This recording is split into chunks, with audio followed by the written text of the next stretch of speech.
Bonsoir et bienvenue pour cette nouvelle semaine d'actualité locale sur TV Fil 78. Voici les titres de ce lundi 18 mai.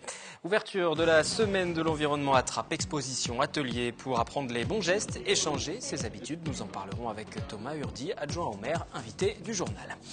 Le bassin de la Tonne au château de Versailles reprend vie après 2 ans de travaux. Le public peut découvrir depuis ce matin le résultat d'une rénovation unique. Et puis en partenariat avec Radio Sensation, nous irons tout au long de la semaine à Cannes à la rencontre des Yvelinois qui participent au festival. Ce soir, Quentin Dupuis, jeune réalisateur de plaisir. L'île des loisirs à Trappes accueille cette semaine le célèbre skipper Vincent Rioux avec son équipe de voile. Le vainqueur du Vendée Globe 2005 est en pleine tournée des lacs. Il se prépare pour le Tour de France qui débute le 3 juillet et présente leur trimaran. On écoute Vincent Rioux au micro de Yolène Thorez et de William L. Il entend rapprocher la discipline du grand public. C'est un sport qui en général est assez méconnu parce qu'il y a plein de disciplines dans la voile. C'est un sport qui est très vaste et l'idée de ce petit bateau transportable qu'on peut amener partout sur le littoral ou à l'intérieur des terres, c'est justement de faire des régates, des courses à la voile très très proches du public et de pouvoir amener un visuel vers le grand public. Et à la fin de cette édition, nous reparlerons sport avec la visite des joueurs du PSG Handball à Saint-Quentin en Yvelines. Dans quelques jours se tiendra la première semaine européenne du développement durable du 30 mai au 5 juin. Bonne pratique de consommation, biodiversité également à l'honneur. La ville de Trappes devance l'appel en lançant aujourd'hui sa semaine de l'environnement. Et pour en parler sur ce plateau, Thomas Urdi, bonsoir. Vous êtes adjoint au maire de Trappes en charge de ces différentes questions. On va évoquer le programme, la finalité de ce rendez-vous qui a donc débuté aujourd'hui, avec notamment des expositions, vous venez de le voir. Tout d'abord, on va préciser qu'il y a de nombreux acteurs de mobilisés, associations, étudiants, conseils des jeunes, et puis principalement les bailleurs sociaux, parce que ce sont eux aussi qui sont à l'origine de tout ça. Tout à fait, c'est effectivement une démarche partenariale que la ville de Trappes a souhaité lancer. Pour une réussite, effectivement, une vraie dynamique collective, il a fallu effectivement que les services municipaux soient très sollicités, très moteurs sur ces actions. Et donc, pour ne citer que certains, les centres sociaux qui sont vraiment qui drainent un public sur Trappes assez consistant. Et puis, nous avons aussi les centres de loisirs qui se sont lancés dans l'aventure cette année. Et puis, bien sûr, la gestion urbaine de proximité qui est une partie intégrante de la rénovation urbaine. Je parlais des bailleurs sociaux aussi. Le projet, cette semaine, existe depuis plusieurs années sur la ville de Trappes. S'ils sont associés, c'est aussi parce qu'il y a eu des constats, des choses qui ne fonctionnaient pas et il fallait apprendre aux gens, les accompagner aussi sur certaines questions, c'est pour ça? Alors, ce que vous dites est fort juste, mais on en avait pris conscience déjà en 2006 avant de lancer la première rénovation urbaine. Et dans le cadre de la Convention de développement social, il y a donc un volet humain, effectivement, de la gestion urbaine de proximité. Et donc, il y a un ensemble de programmes d'actions qui se placent entre la ville et le bailleur. Et cette convention, en fait, vise à accompagner les efforts engagés pour rendre une qualité de vie à tous les trappistes. On va regarder un petit peu le programme, même si le programme détaillé, on ne va pas forcément vous le donner ce soir, mais il est à retrouver sur le site internet de la ville. C'est quoi? Ce sont des ateliers pour donner des conseils pratiques un petit peu partout aux 4 coins de la ville? Alors, vous avez effectivement différents types de manières de sensibiliser un public. Déjà, de manière informative, nous avons sur l'économie d'énergie certaines choses qui seront organisées, des courts-métrages notamment, sur l'environnement, des débats sur le développement durable. Et puis, de façon aussi à sensibiliser les écoles. De manière pédagogique, nous avons des expositions qui sont mises en place, des expositions qui sont ouvertes à tous, sur l'eau, les éco-gestes et le tri sélectif de manière générale. Sur le thème de la nature, des actions de propreté, et puis on le citera certainement, le rallye à l'île de loisirs, qui est une des actions phares. Mais pas que, nous avons aussi des actions artistiques, notamment des sculptures et des tableaux qui seront réalisés à partir de récupération de déchets. Donc effectivement, un ensemble de palettes ouvertes au plus grand et au plus images petit. pendant qu'on continue à parler, on voit quelques images, on va revoir les images de l'exposition, notamment peut-être une parenthèse justement sur cet objectif artistique finalement aussi. Il y a cet atelier, vous l'avez mentionné.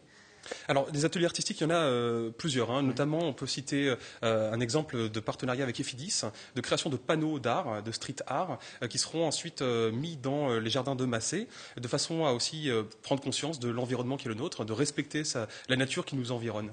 Le rallye, Vous l'avez mentionné aussi. Le Comment ça rallye. va se dérouler ce rallye? Vous dites que c'est l'événement phare. Alors le rallye, c'est une grande nouveauté là encore. Nous avons fait un partenariat avec l'ISE, l'Institut supérieur de l'environnement. Alors c'est 10 étudiants qui se sont impliqués sur 3 thématiques, donc 3 ateliers avec des quiz, des QCM, un ensemble assez varié. Le périscolaire avec la Féquicourt, notamment à Trappes et Pierre Sémar sont associés dès le départ, mais c'est ouvert à tous, public des centres sociaux notamment.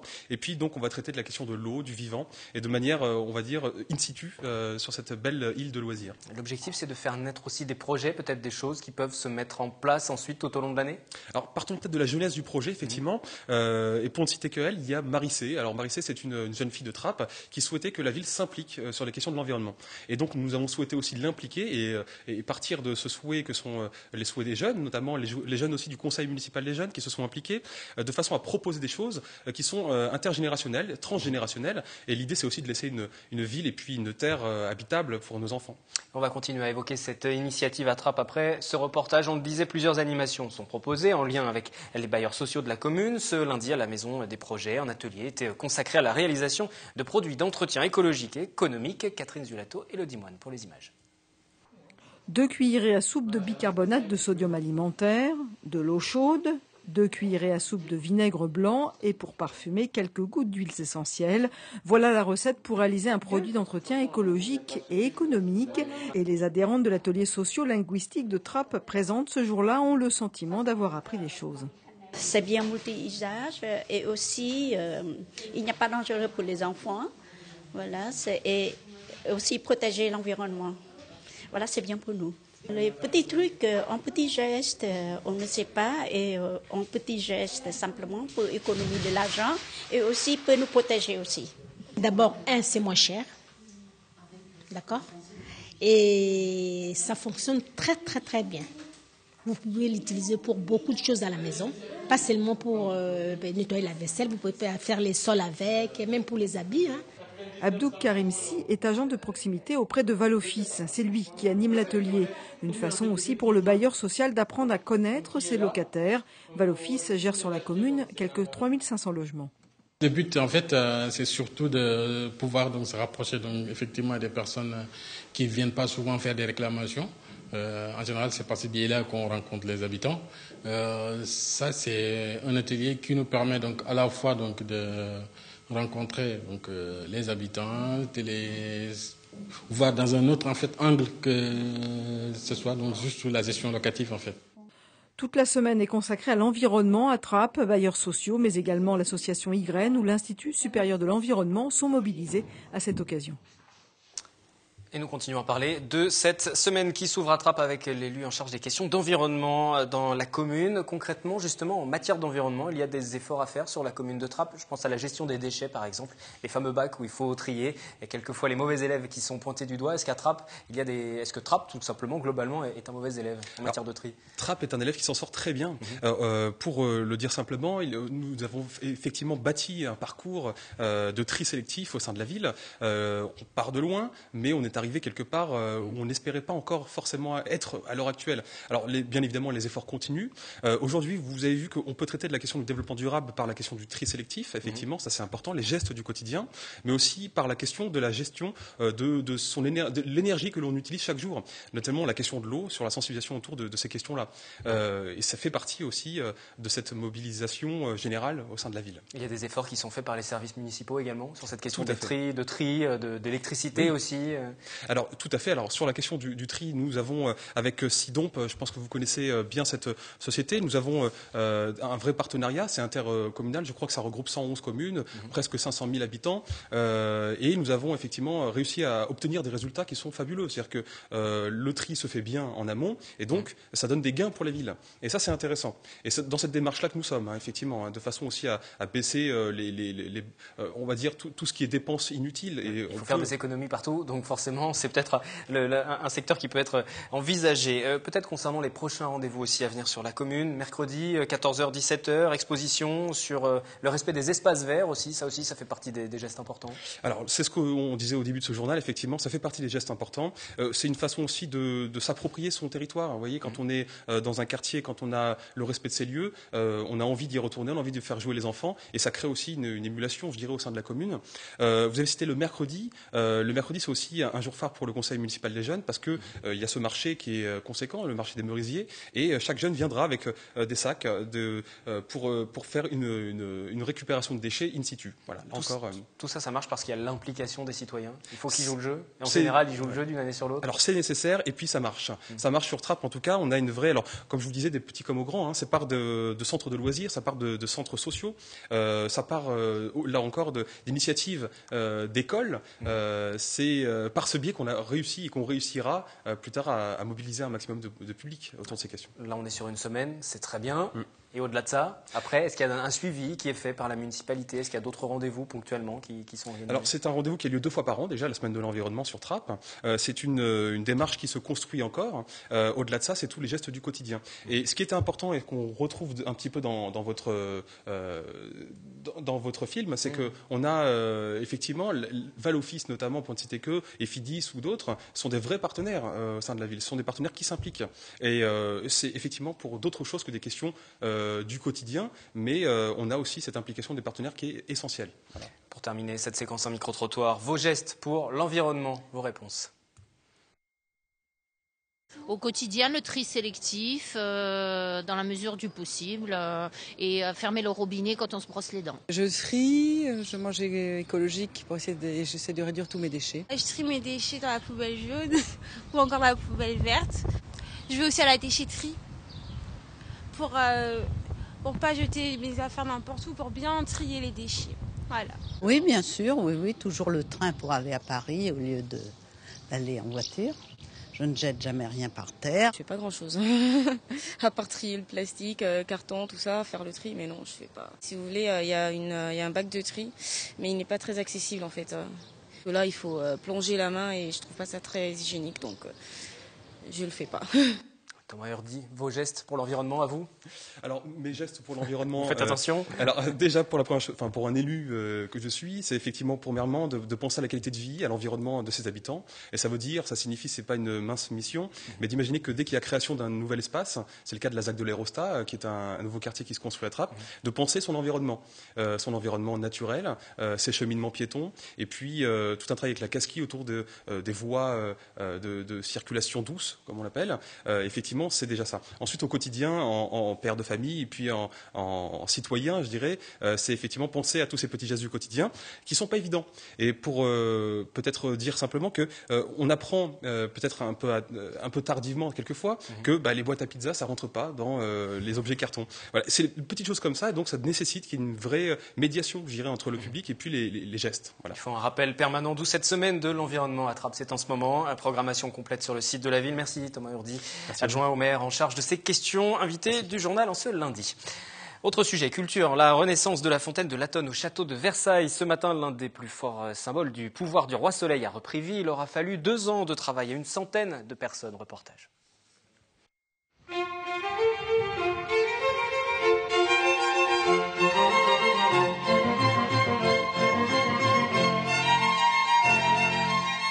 Moment d'émotion sous le regard des artisans qui ont participé à ce chantier unique, mais aussi de quelques visiteurs privilégiés. La mise en eau du bassin de Latonne ce lundi matin. Le château de Versailles retrouve son visage d'antan, celui imaginé par le nôtre, voici plus de 3 siècles. Dorure alors fin, marbre de Carrare participe à la superbe de cette pièce au moins aussi essentielle que la Galerie des Glaces. Nos visiteurs vont retrouver le bassin de Latonne, parce que ce bassin de Latonne était ici, mais je crois qu'on ne pouvait pas se faire une idée de sa splendeur. Car il était singulièrement détérioré, il l'était à l'intérieur bien sûr, mais il était aussi à l'extérieur. Et retrouver toute sa beauté, retrouver la couleur des marbres, retrouver l'étincelant des plombs, je crois que c'est très important quand vous faites une promenade à Versailles, que vous arrivez en haut des terrasses, que vous ne savez pas que ce bassin est là et que tout d'un coup vous le découvrez. Et si en plus il est en eau, je pense que là c'est formidable. La donation à sa mort d'un riche mécène suisse anonyme de 8 millions d'euros et l'intervention de la fondation Philanthropia ont rendu possible cette rénovation suivie en temps réel par plusieurs millions de visiteurs depuis 2013.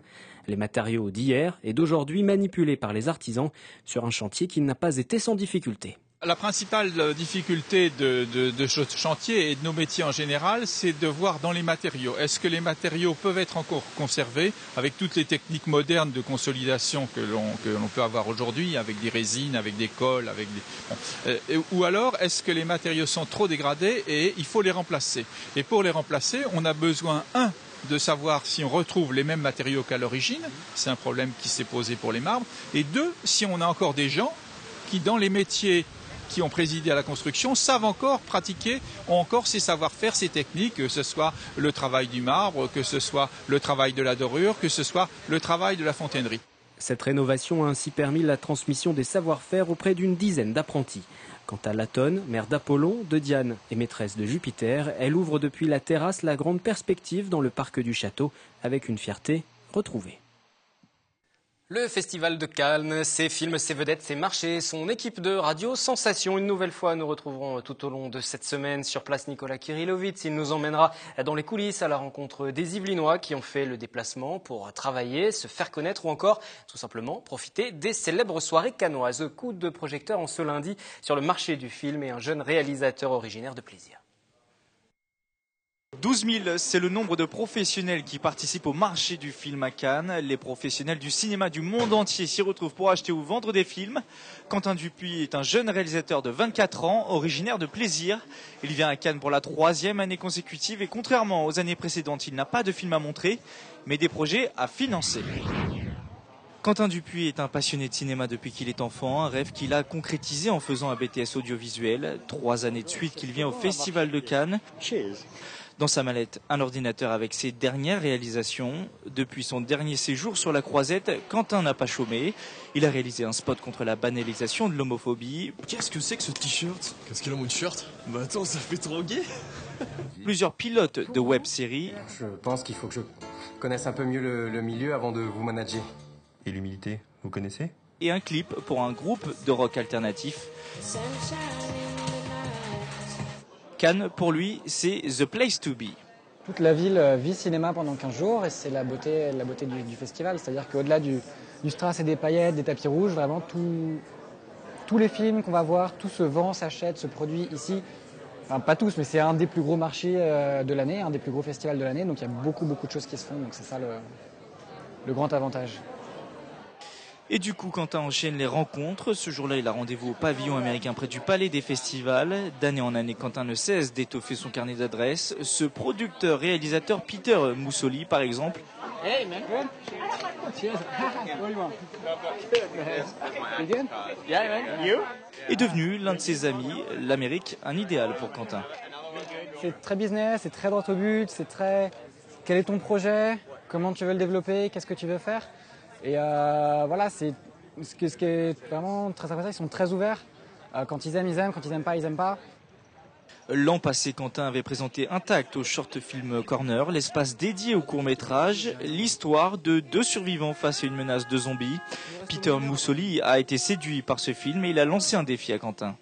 On est bien ici, non? Te sentir vivant, ça t'est pas arrivé depuis combien de temps? Hey, Quentin, we should make Je lui ai dit, hey Quentin, et si on en faisait un long métrage? J'y vois le potentiel d'un alien, quelque chose dans l'esprit des premiers films de Ridley Scott, ou d'Abyss de James Cameron, quelque chose de vraiment bien et d'intéressant, mais sans besoin d'un énorme budget. Du coup, je lui ai dit, allez, faisons un film, tu as 1 mois pour l'écrire. Un scénario est né, un road movie en Afrique avec 2 personnages qui tentent de survivre dans un monde peuplé de zombies. Quentin est donc maintenant à la recherche de partenaires pour financer son long métrage. On serait sur un budget qui oscillerait entre 500 000 et $1 million pour l'instant, ce qui peut paraître énorme, mais ce qui est relativement petit pour le monde du cinéma. Ça reste un film indépendant, ça reste un petit budget. Et voilà, donc, on va voir ce qui va se passer, essayer de monter ce projet le mieux possible. Cannes, c'est la terre des cinéphiles et une vitrine médiatique. Quentin en profite donc pour prendre des contacts et essayer de convaincre des producteurs et des distributeurs de l'aider à boucler son budget et ainsi réaliser son rêve, faire son premier long métrage. Nicolas Kirillovitz que l'on retrouvera demain et il vous donne également rendez-vous chaque jour 9h30, 13h30 sur Radio Sensation 98.4 pour encore plus de Festival de Cannes. La nuit européenne des musées, c'était ce samedi soir. Une nouvelle fois, c'était un succès. 2 millions de visiteurs dans l'Hexagone. À 50 ans en Yvelines, le public a été convié autour du musée de la ville à Montigny-le-Bretonneux pour des animations dédiées aux odeurs, aux senteurs. Tour d'horizon.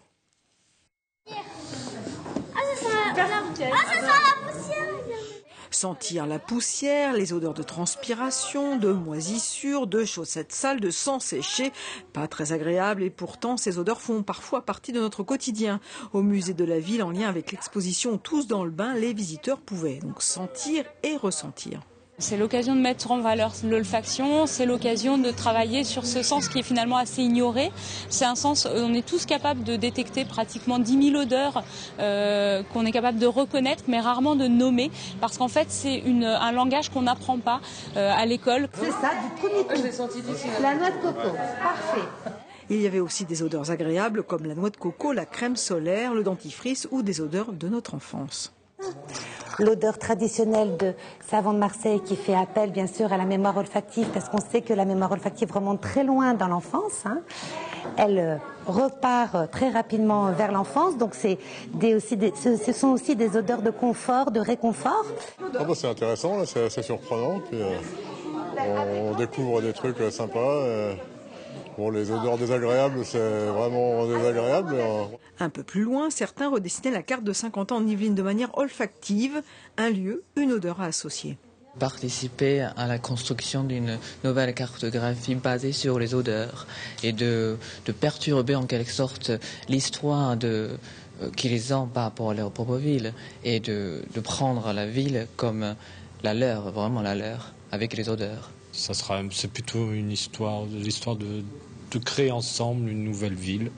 Une ville dans une bulle de douceur. Sur le parvis du musée, Fred Le Buller faisait donc des bulles géantes. Et ça, que l'on soit petit ou grand, c'est toujours le même amusement.